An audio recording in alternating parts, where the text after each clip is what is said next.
First, if you can just explain to us, where is this heroin coming from that comes into Wisconsin? Most of the heroin that comes into Wisconsin comes directly from usually the Chicago area. Some of it also comes from New York, some from the Dominican Republic, but generally the heroin that we see here is most often South American heroin, and that's where it originates from, South American. We see a little bit of some of the other forms, but for the most part that's what you're going to see as South American heroin. As a law enforcement official, how troubling is it to you to hear anybody's dying from this stuff? It's certainly one of our biggest concerns. And, you know, especially in the last 10 years, we've seen a big change in the abuse pattern of people that are using heroin.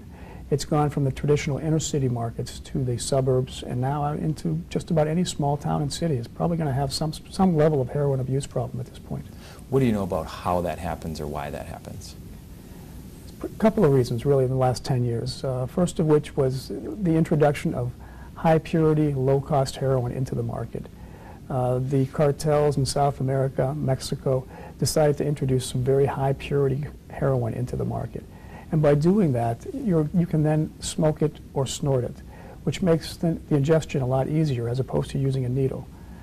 So it introduced a whole new set of people who would have been reluctant to take a needle, but yet to snort or smoke it, they're more inclined to do that.